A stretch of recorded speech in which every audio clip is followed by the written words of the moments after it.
नकारात्मकता, क्रोध और नींद इंसान को एक ऐसी कठिन रस्सी से बांध देती है जिससे इंसान का एक वक्त में निकलना असंभव सा हो जाता है। नींद इंसान का सबसे बड़ा शत्रु है। ऐसी सीख गौतम बुद्ध ने कई सालों पहले उस वक्त की पीढ़ी को क्यों दी थी? इसके पीछे का रहस्य क्या है? आज इसी रहस्य के बारे में हम गौतम बुद्ध की कहानियों के माध्यम से जानेंगे। तो बिना देर किए चलिए उन कहानियों की शुरुआत करते हैं। पहली कहानी, इंसान की बर्बादी के 4 कारण। एक साधु की कहानी। इंसान की बर्बादी के कई कारण हो सकते हैं, लेकिन कुछ मुख्य कारण ऐसे हैं जो हर किसी को प्रभावित कर सकते हैं। इन कारणों को जानकर हम अपने जीवन को बेहतर बनाने के लिए कदम उठा सकते हैं। आज की कहानी एक सन्यासी की कहानी। अगर हम अपनी बर्बादी का कारण जान लें तो हम अपने जीवन को खुशहाल बना सकते हैं। बहुत समय पहले की बात है। एक नगर में एक धनी सेठ रहा करता था। उस सेठ के पास सभी प्रकार की सुख सुविधाएं थीं, लेकिन उसकी कोई संतान नहीं थी। संतान के दुख में वह हमेशा चिंतित रहता। फिर एक दिन उसे पता चला कि उसकी पत्नी गर्भवती है और वह अपनी पत्नी का बहुत ख्याल रखता था। इसलिए एक दिन उसके घर एक बेटे का जन्म हुआ। पुत्र जन्म से सेठ बहुत खुश हुआ। कोई कसर नहीं छोड़ी। उसका बेटा देखते ही देखते बड़ा हो गया। तब सेठ ने अपने बेटे को गुरुकुल भेजने का फैसला किया ताकि वह पढ़ लिख कर विद्वान बन सके। ज्ञान प्राप्त करने हेतु गुरुकुल भेज दिया था। गुरुकुल में वह बच्चा अच्छे से पढ़ाई करता था और अपने गुरु की सभी आज्ञाओं का पालन करता था। ऐसे में वह बच्चा धीरे धीरे वहां का सबसे होनहार छात्र बन गया। गुरुकुल में बालक ने सभी वेद, पुराण और शास्त्रों का अध्ययन किया और एक महान विद्वान बन गया।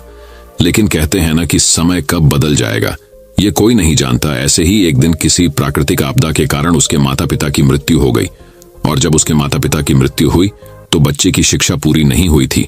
और जब बच्चे ने खबर सुनी कि उसके माता पिता अब इस दुनिया में नहीं है और उसका सब कुछ बर्बाद हो गया है, तो लड़का इस सांसारिक मोह में बह गया।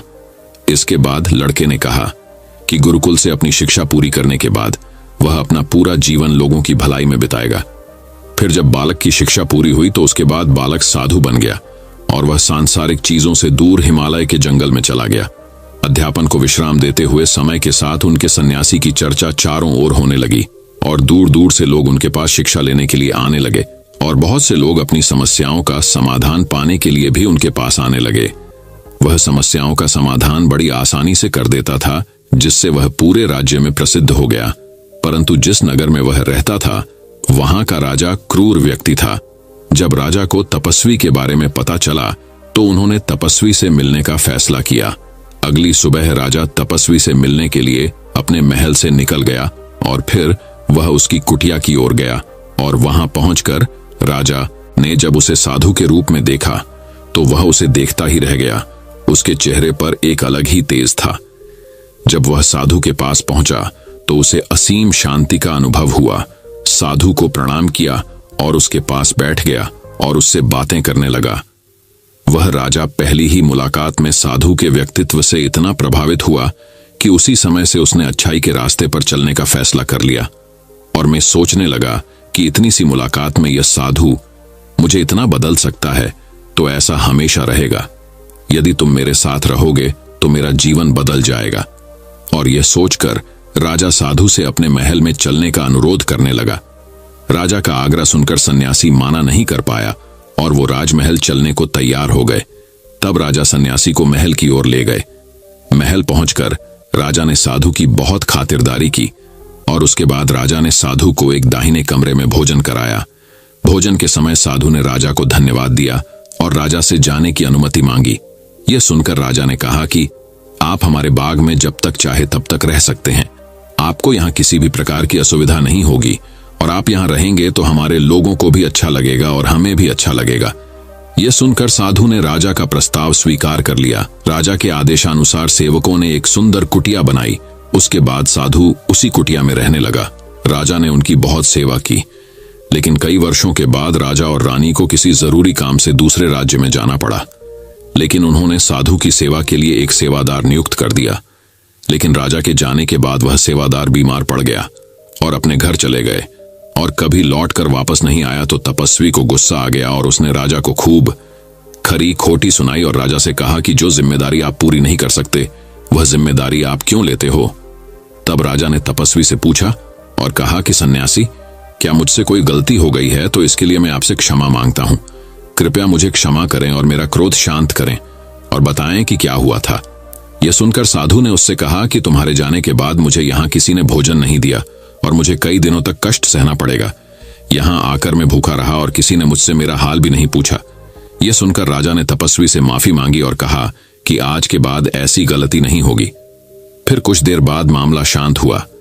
जब राजा और तपस्वी के बीच बातचीत चल रही थी, रानी भी छुपकर सुन रही थी यह सारी बातचीत। उसके बाद राजा ने उसे तपस्वी से शिकायत का मौका नहीं दिया और उसकी खूब सेवा की। लेकिन कुछ दिनों के बाद राजा को किसी जरूरी काम से अपने राज्य से बाहर जाना पड़ा। लेकिन इस बार राजा ने राज्य से बाहर जाने से पहले अपनी रानी से कहा कि जब तक मैं ना आऊं तब तक तुम स्वयं ही उस तपस्वी की देखभाल करोगी। यह सुनकर रानी बोली, हाँ महाराज, आप अवश्य जाइए, मैं सन्यासी महाराज की अच्छी देखभाल करूंगी। बाद में रानी प्रतिदिन भोजन बनाकर सन्यासी महाराज के पास भेजती थी। लेकिन एक दिन रानी स्नान करने चली गई और साधु को भोजन देना भूल गई।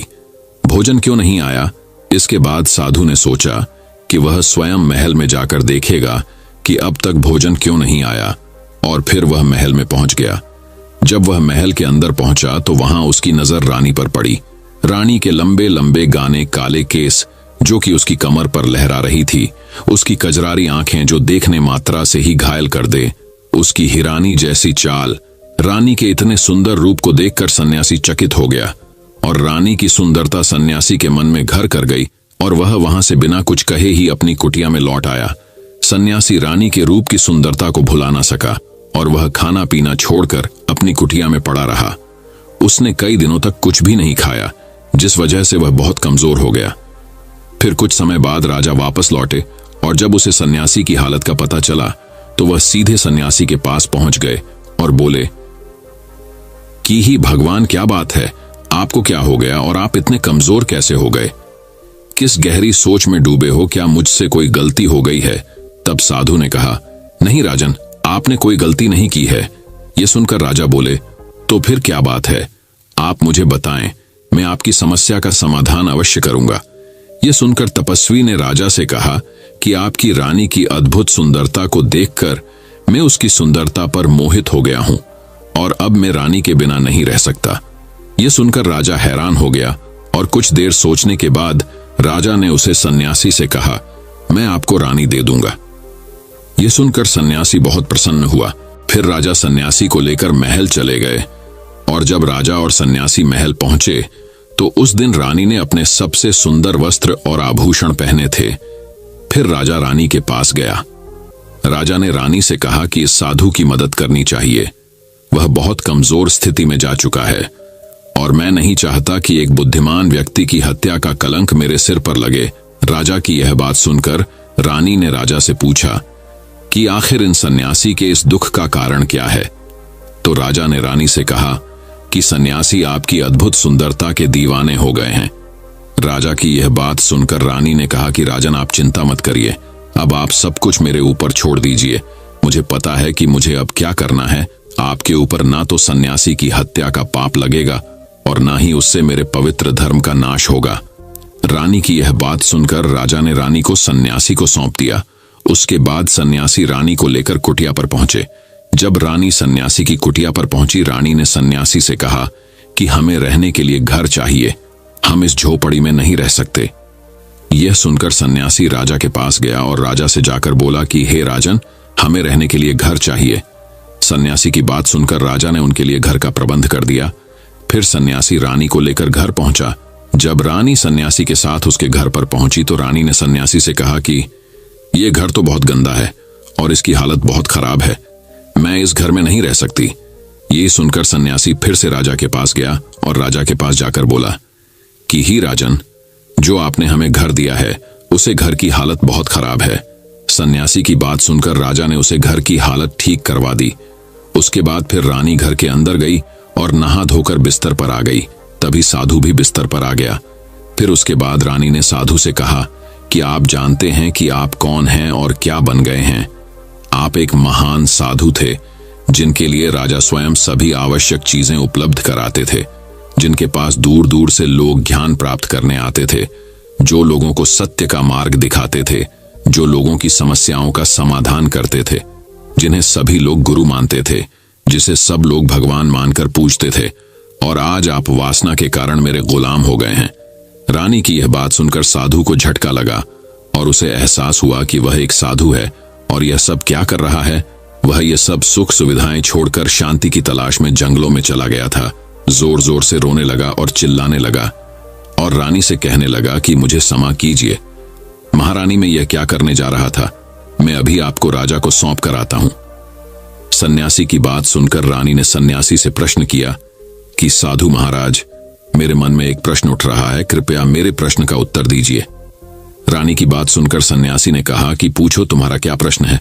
फिर रानी ने कहा कि जब आपको उस दिन भोजन नहीं मिला तो आप बहुत क्रोधित हो गए। तब मैंने आपके ये रूप पहली बार देखा था और तभी से मैं आपके व्यवहार में परिवर्तन महसूस कर रही थी। ऐसा क्यों हुआ साधु महाराज? आखिर आपको इतना क्रोध क्यों आया? रानी की बात सुनकर सन्यासी ने रानी को समझाया कि जब मैं जंगल में था तो मुझे समय पर भोजन भी नहीं मिलता था, लेकिन जब मैं महल में आया तो महल में आने के बाद मुझे सारी सुख सुविधाएं मिली और फिर मैं इन सभी सुख सुविधाओं के मुंह में फंस गया और मुझे इसके प्रति लगाव उत्पन्न हो गया और फिर मुझे इसको पाने का लालच उत्पन्न हो गया और जब मुझे यह नहीं मिला तो मेरे अंदर क्रोध उत्पन्न हुआ। फिर सन्यासी ने कहा कि महारानी, सच तो यह है कि अगर इच्छा पूरी नहीं हो तो क्रोध उत्पन्न होता है और अगर इच्छा पूरी हो जाए तो लालच बन जाता है। फिर सन्यासी ने रानी से कहा, यह इच्छा की पूर्ति ही मुझे वासना के द्वार तक लेकर आई है और मैं आपके प्रति आकर्षित हो गया। इसके बाद वो सन्यासी रानी को लेकर राजा के पास गया और बोला कि राजन, मुझे क्षमा कर दीजिए, मुझे अपनी गलती का एहसास हो गया है। यह लो आपकी रानी, मुझे यह सब नहीं चाहिए। मैं अपनी इच्छा के वशीभूत होकर यह गलत कार्य करने जा रहा था और अपने जीवन को बर्बाद कर रहा था, लेकिन अब मुझे सब कुछ समझ आ गया है। उसके बाद उसे सन्यासी ने कहा कि है राजन, मनुष्य की बर्बादी का कारण उसकी 4 आदतें बनती है और दुनिया की हर एक व्यक्ति के अंदर ये 4 अवगुण होते हैं, लेकिन जो व्यक्ति इन पर नियंत्रण का लेता है वह दुख और परेशानियों से बच जाता है। वहीं जो व्यक्ति इन 4 दोषों पर नियंत्रण नहीं कर पाता है वो बर्बाद होने के कगार पर पहुंच जाता है। यह सुनकर राजा ने कहा कि महाराज, आप मुझे वो 4 आदतें बताइए जिससे कि मनुष्य की बर्बादी हो जाती है। फिर ने राजा को मनुष्य को बर्बाद करने वाली आदतों के बारे में बताया कि हे राजन, मनुष्य को बर्बाद करने वाली पहली आदत है इच्छा, क्योंकि इच्छा ही दुनिया की हर एक व्यक्ति के अंदर सबसे पहला अवगुण होता है और जो व्यक्ति अपनी इच्छाओं को नियंत्रण में नहीं रख पाता है वह जीवन के किसी भी क्षेत्र में सफल नहीं हो पाता है, क्योंकि जैसे ही उसकी एक इच्छा पूरी होती है वह दूसरी की ओर बढ़ाने लगता है और दूसरी पूरी होती है तो तीसरी इच्छा उसके मन में जागृत हो जाती है और फिर ऐसे करते करते इच्छाओं पर नियंत्रण न होने के कारण इसी जाल में उलझा रहता है और दुखी रहता है। इसीलिए राजन, जब हम इच्छाओं पर नियंत्रण पा लेते हैं तो हम हमारे मन पर भी नियंत्रण पा लेते हैं और जब हमारा मन हमारे बस में होता है तो हमें सुखी प्राप्ति होती है। फिर जो हम चाहते हैं वही हमारे साथ होता है। फिर सन्यासी कहता है कि हे राजन, मनुष्य को बर्बाद करने वाली दूसरी आदत है वासना। वासना का जन्म हमारे मन में उठने वाली इच्छाओं से होता है। जिस प्रकार इच्छा का कोई अंत नहीं होता और मनुष्य वासना के जाल में फंसता ही चला जाता है। वासना के वशीभूत होकर मनुष्यों को कुछ भी नजर नहीं आता है। आज तक जितनी भी लड़ाइयां हुई हैं उनका सबसे बड़ा कारण स्त्री को पाने की इच्छा ही रही है। स्त्री के प्रेम में वशीभूत होकर राजा महाराजाओं ने आज से पहले बहुत सारे युद्ध किए हैं। रावण भी संसार का सबसे बुद्धिमान व्यक्ति था, लेकिन उसने भी माता सीता की सुंदरता की जाल में फंसकर अपना सब कुछ बर्बाद कर लिया। उसकी मृत्यु का कारण एक स्त्री ही बनी थी। कई राजा महाराजा तो युद्ध में इसलिए हार गए क्योंकि वो लोग स्त्रियों से रास लीला रचने में ही रह गए। ईश्वर ने तो स्त्री की उत्पत्ति इस संसार को बढ़ाने के लिए की है, लेकिन आजकल लोगों ने इसे अपनी वासना का शिकार बना लिया है, अपने मनोरंजन का साधन समझने लगे हैं और जब उन्हें अपना यह मनोरंजन नहीं मिलता तो वो पागल हो जाते हैं और ना जाने क्या क्या कर बैठते हैं। इसीलिए हे राजन, जितना हो सके उतना वासना से दूर रहना चाहिए। फिर सन्यासी कहता है कि हे राजन, मनुष्यों को बर्बाद करने वाली तीसरी आदत है क्रोध, क्योंकि जब मनुष्य की वासना की पूर्ति नहीं होती है तो उसके अंदर क्रोध उत्पन्न हो जाता है और जब व्यक्ति को क्रोध आता है तो उसे पर उसका नियंत्रण नहीं होता है और फिर वो क्रोध में आकर कहीं गलत निर्णय ले लेता है। वो दूसरों को भला बुरा कह देता है, गलियां निकल देता है और जब उनका क्रोध शांत होता है तो उन्हें अपनी गलती का एहसास हो जाता है, लेकिन तब तक तो सब कुछ बर्बाद हो चुका होता है। क्रोध के कारण मनुष्य के कई बने बनाए काम भी बिगड़ जाते हैं।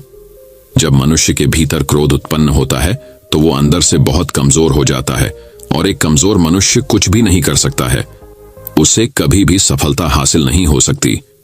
क्रोध हमारे भीतर तनाव को उत्पन्न करता है और अगर एक बार हम तनाव में चले गए तो हमारा पूरा जीवन बर्बाद हो जाता है। फिर सन्यासी कहता है कि हे राजन, मनुष्य को बर्बाद करने वाली चौथी आदत है लालच। हे राजन, लालच का फल सदैव बुरा होता है। लालच में पड़कर हम बहुत से लोगों का बुरा कर देते हैं।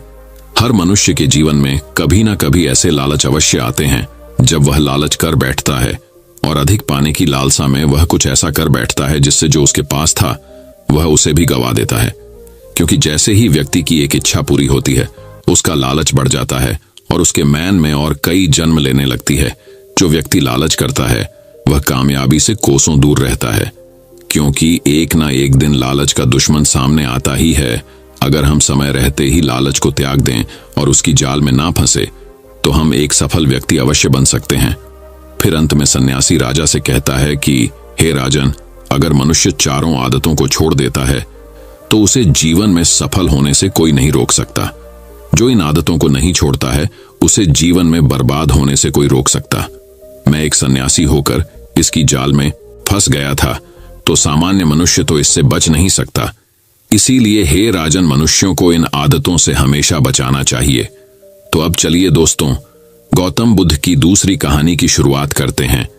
दूसरी कहानी, गौतम बुद्ध से सीखें खुद को वश में करने का तरीका।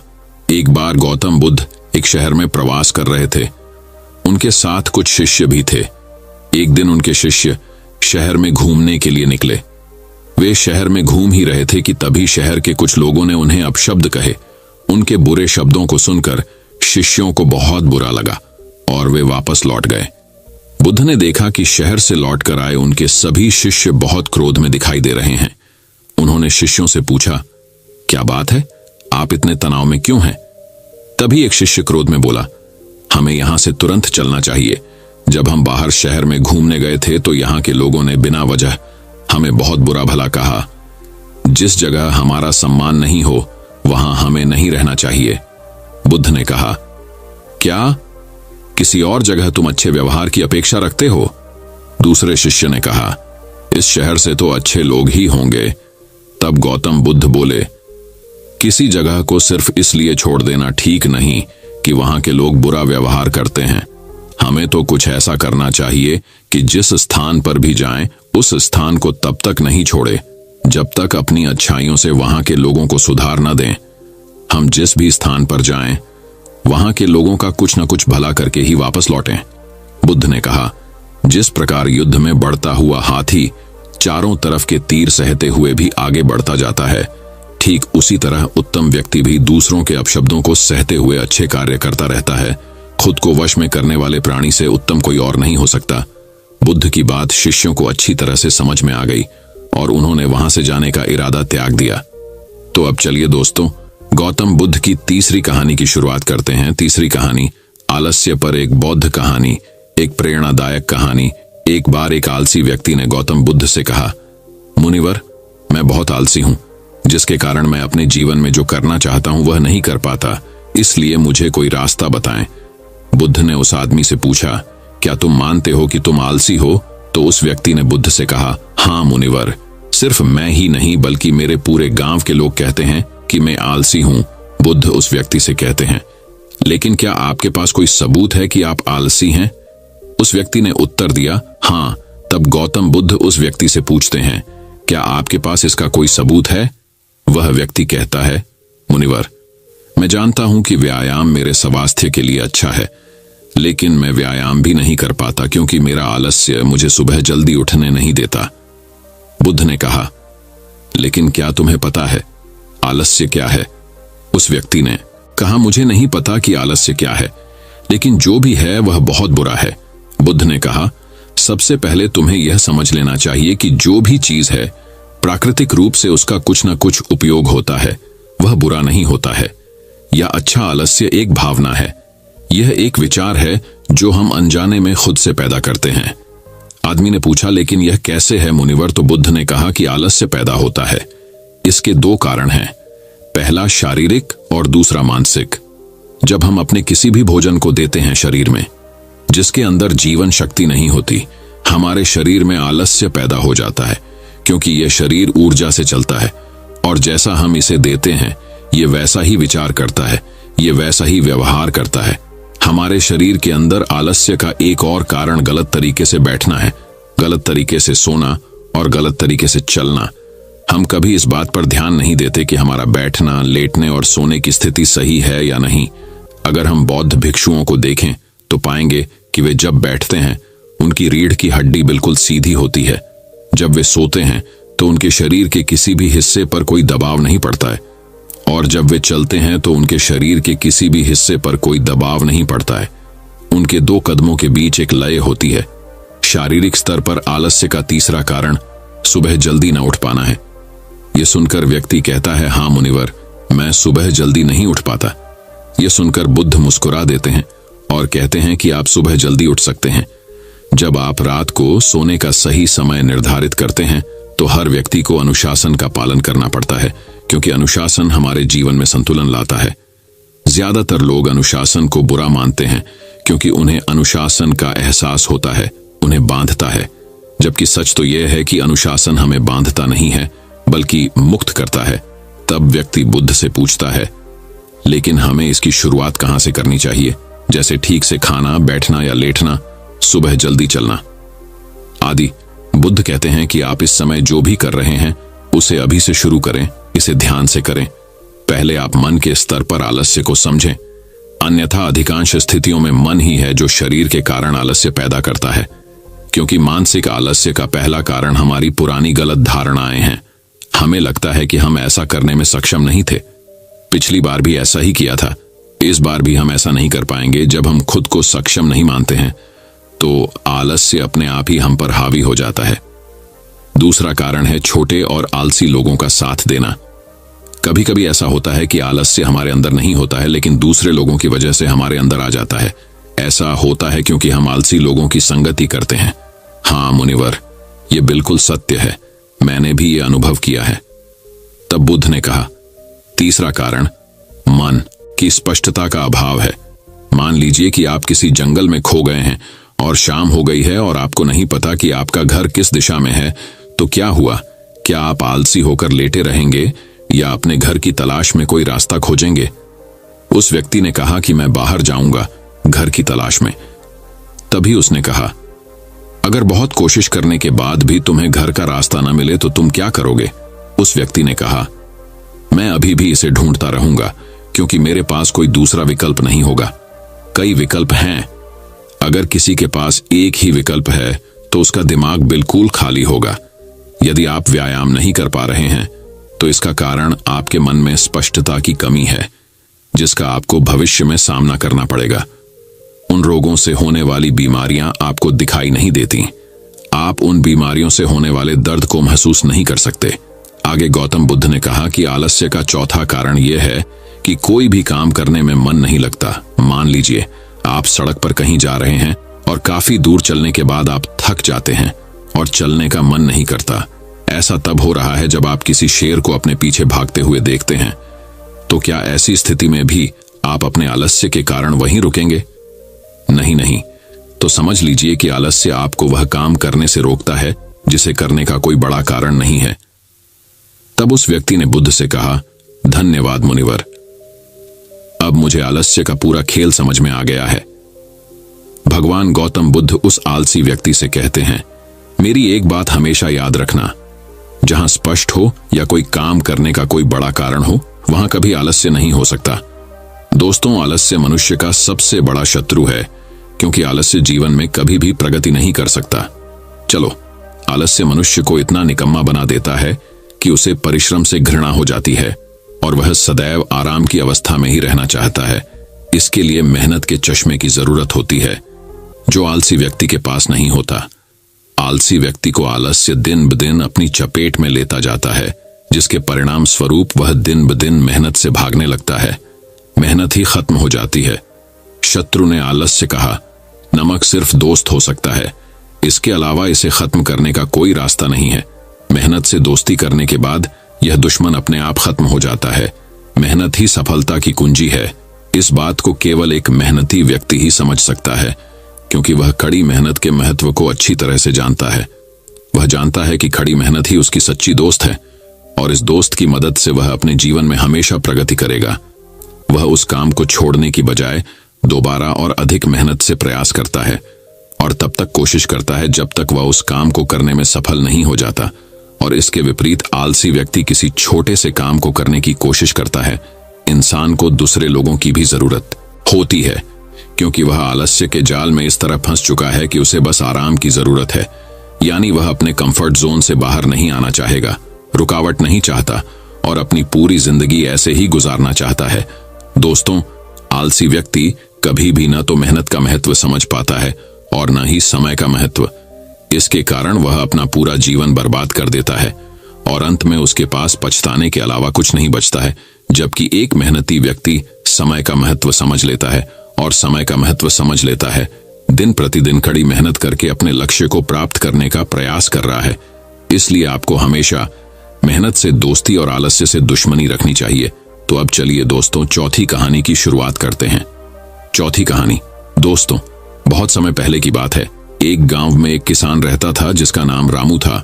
उसके घर के बाहर ही उसका एक छोटा सा खेत था। उसका पूरा परिवार उसके साथ खेत में काम करने में मदद किया करता था। रामू के बच्चे सब्जियों को पानी भी दे दिया करते थे। इस बार रामू के खेत की फसल बहुत अच्छी थी। वह अपनी पत्नी से कहता है कि इस बार हमारी फसल बहुत अच्छी है, और अगर सब कुछ सही रहा तो हम इस बार फसल बेचकर अपना पक्का घर बना लेंगे। इतना कहने के बाद वह अपनी पत्नी सरला से कहता है कि मैं बाजार जा रहा हूं कुछ सब्जियों और धन को बेचने के लिए, तुम खेत में कीटनाशक दवाइयां छिड़क देना। इतना कहने के बाद वह बाजार चला जाता है, और इधर उसकी पत्नी, बच्चे और खेत का सारा काम खत्म कर देते हैं। जब रामू बाजार से वापस आता है तो वह बहुत खुश होता है और अपनी पत्नी से कहता है कि हमारी सब्जियां उच्च गुणवत्ता वाली है, हमें इस बार बाजार में बहुत अच्छे दाम मिलेंगे। बाजार में जल्दी से सब्जियां तोड़कर बेचनी होगी। यह सुनकर उसकी पत्नी ने कहा, ठीक है, हम कल ही सारी सब्जियां तोड़कर बाजार में बेचने के लिए तैयार कर देंगे। इतना कहने के बाद वह अपने परिवार के साथ खुशी खुशी सो जाते हैं। लेकिन रात में अचानक बारिश होने लगती है। बारिश होने की वजह से रामू बहुत दुखी होता है, और वह अपनी पत्नी को उठाता है और कहता है, सरला, ये देखो कितनी तेज बारिश हो रही है। इससे सरला भी बहुत दुखी हो जाती है, और वह कहती है, हे भगवान, हमारी फसल का क्या होगा। दोनों पति पत्नी भगवान से बारिश बंद होने के लिए प्रार्थना करने लगे, लेकिन बारिश रुकने का नाम ही नहीं ले रही थी। यहां तक कि कुछ देर बाद ओले भी पड़ने लगे। पूरे खेत में बारिश का पानी भर गया। इससे वह दोनों बहुत परेशान थे। रामू ने कहा, सरला, बारिश का पानी बढ़ता जा रहा है, धीरे ये पानी हमारे घर में भी भरने लगेगा, और हवा की वजह से हमारे घर का छप्पर भी टूटने लगा है। दोनों बहुत परेशान थे। किसी को कुछ समझ नहीं आ रहा था कि ऐसी परेशानी में उन्हें क्या करना चाहिए। सरला ने अपने दोनों बच्चों को उठाया और अपने पति के साथ किसी सुरक्षित स्थान पर जाने का फैसला किया। जब वह अपने घर से निकले तो देखा पहले से ही बारिश के पानी की वजह से कई घर टूट चुके थे। पूरे गांव में पानी भर चुका था, और गांव के अन्य लोग भी अपना सामान सर पर रखकर गांव से निकल रहे थे। पूरा गांव दुखी था। सभी एक दूसरे की मदद कर रहे हैं। सभी गांव वाले गांव के बाहर के पुल के ऊपर आकर रुक गए। कुछ समय बाद बारिश रुक गई, और अगले दिन सुबह सरकारी लोग गांव में फंसे लोगों के लिए खाना लेकर आए। गांव वाले खाने को देखकर कर्मचारियों की ओर दौड़े। रामू को भी खाने के कुछ पैकेट मिल गए थे। रामू ने वह खाने के पैकेट अपने बच्चों को खिला दिए, और दोनों पति पत्नी भूखे रहे। अब गांव वालों को कुछ राहत सी महसूस होने लगी। अब उन्हें पूरी उम्मीद थी कि वह अब अपने गांव में लौट जाएंगे। लेकिन तभी थोड़ी देर बाद फिर से बारिश होना शुरू हो गई। इस बार बारिश बहुत देर से लगातार पड़ रही थी। पानी बढ़ता जा रहा था, जिसकी वजह से गांव में राहतकर्ता भी खाना लेकर नहीं आए थे। इस पर रामू ने कहा कि इस बार हमारे गांव में सरकारी गाड़ियां खाना लेकर नहीं आएंगी। मैं खाना लेने के लिए गांव से बाहर जाता हूं। कुछ देर बाद रामू खाना लेकर सरला और बच्चों के पास पहुंचा, लेकिन रामू के शरीर पर बहुत चोट के निशान बने हुए थे, जिन्हें देखकर सरला घबराते हुए बोली, यह सब कैसे हुआ? इस पर रामू ने कहा कि पास वाले गांव में सरकार मुफ्त में खाना बांट रही थी, जिसकी वजह से वहां पर बहुत भीड़ थी। मुझे खाने लेते हुए भीड़ में यह चोट लग गई। इतना सुनकर सरला रोने लगी और कहने लगी, जो हाथ अनाज उगाते थे आज वह खुद अनाज के लिए परेशान है। यह कैसी स्थिति आ चुकी है? रामू ने सरला को समझाया और कहा कि तुम घबराओ मत, सब कुछ जल्दी ही ठीक हो जाएगा। इसके बाद रामू ने अपने बच्चों को खाना दिया, लेकिन बच्चों ने कहा, आप भी इसमें से हमारे साथ खाना खाइए, क्योंकि आप दोनों ने कल से कुछ भी नहीं खाया है। बच्चों ने सरला और रामू के साथ खाना खाया। ये देखकर सभी को बहुत अच्छा लगा। सभी का हंसता खेलता परिवार पूरी तरह से परेशान था। इसके बाद धीरे धीरे बारिश कम होने लगी और सभी गांव वाले अपने अपने घर लौटने लगे। जब रामू अपने परिवार के साथ घर पहुंचा तो देखा रामू का पूरा घर टूट चुका था। इस पर सरला बहुत ज्यादा दुखी थी। रामू ने कहा कि हम घर फिर से बना लेंगे। सरला ने कहा, और खाने के लिए कहां से लाएंगे? बच्चों ने कहा कि अभी भी कुछ सब्जियां खेत में बची हुई है, हम उनको तोड़ कर ले आते हैं। बच्चे सब्जियां तोड़ने में लग जाते हैं। रामू और सरला अपने घर को फिर से बनाने में लग जाते हैं। तभी उनके पास एक व्यक्ति अपने घर की ओर आता हुआ दिखाई देता है।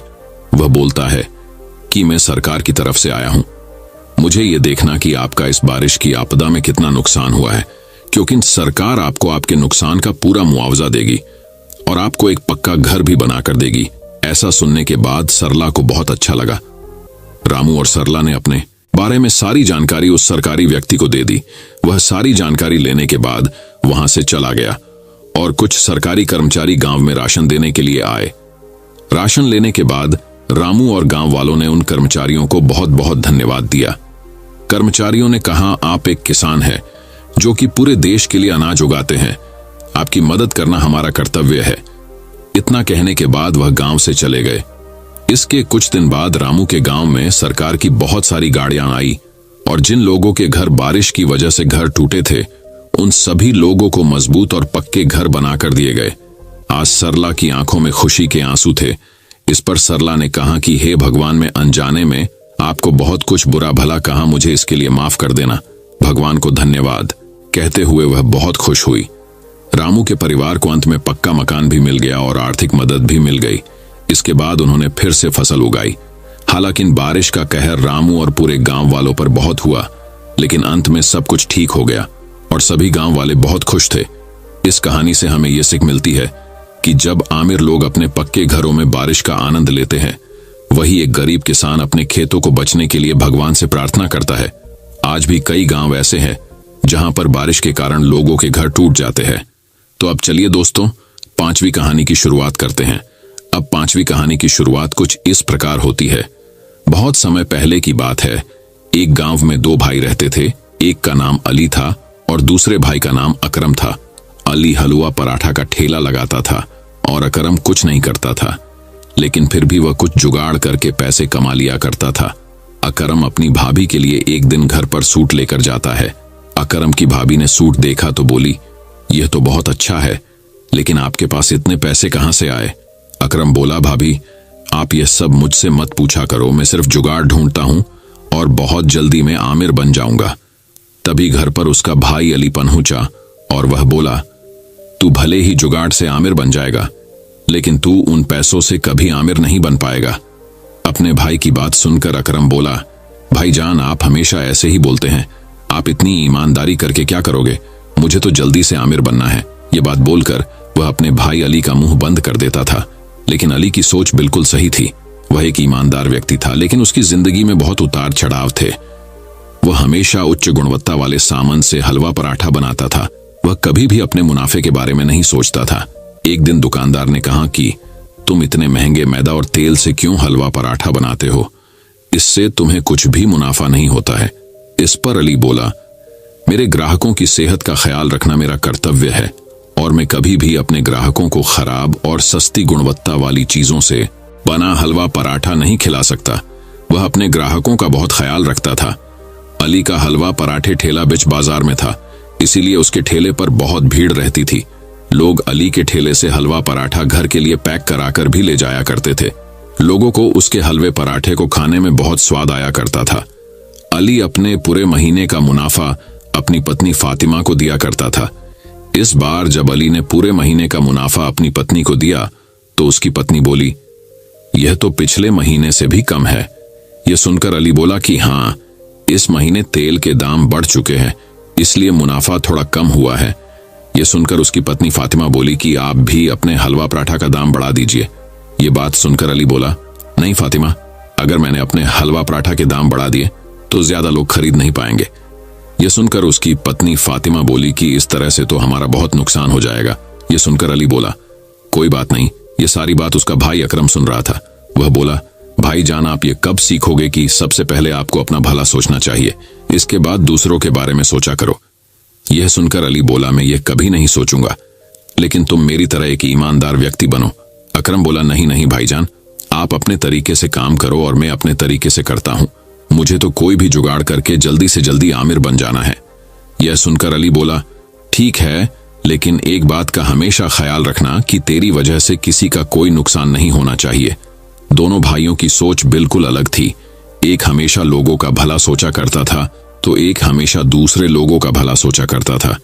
एक दिन फातिमा को एक फोन आता है और वह फोन पर ही रोने लगती है। इस पर उसका पति अली पूछता है कि क्या हुआ फातिमा। वह रोते हुए बोली कि आपकी चाची जिंदा नहीं रही है। यह सुनकर अली चाची के यहाँ चला जाता है और अपने भाई अकरम से कहता है कि जब तक मैं बाहर जा रहा हूं तुम मेरा ठेला चलाते रहना। और वह जाते जाते कह जाता है कि हमेशा महंगे सामान ही खरीदना, क्योंकि इन सस्ते सामने में केमिकल मिला हुआ रहता है। अकरम यह सुनकर कहता है, ठीक है भाईजान, मैं ख्याल रखूंगा। यह कहकर अली अपनी पत्नी फातिमा के साथ गांव चला जाता है और इधर अकरम अली का हलवा पराठे का ठेला लगाने के लिए चला जाता है। ग्राहक ठेले पर आकर अली के बारे में पूछा करते थे कि अली भाई कहां पर गए हैं। अकरम ने कहा, वह अभी गांव गए हैं, कुछ दिन में वापस आ जाएंगे। वह ठेले पर हलवा पराठा बनाकर बेच रहा था। सब कुछ ठीक चल रहा था। फिर उसने देखा कि तेल का डब्बा खत्म होने वाला है। अकरम ने कहा, सारा सामान कल सुबह खरीद लेता हूं।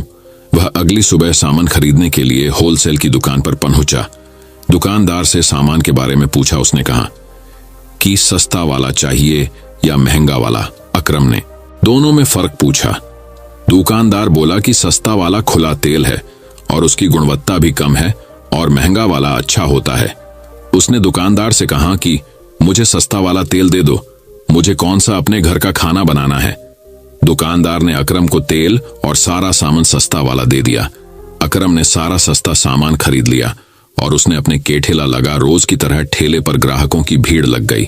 लोग अकरम से हलवा पराठा खरीदने लगे।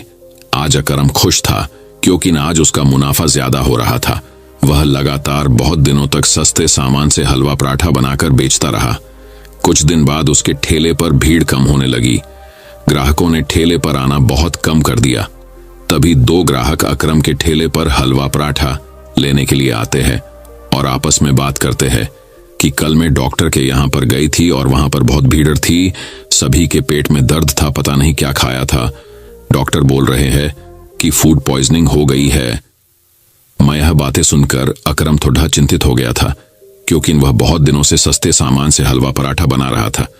वह सोच रहा, अगर यह सब मेरी वजह से हुआ होगा तो पुलिस मुझे पकड़ लेगी।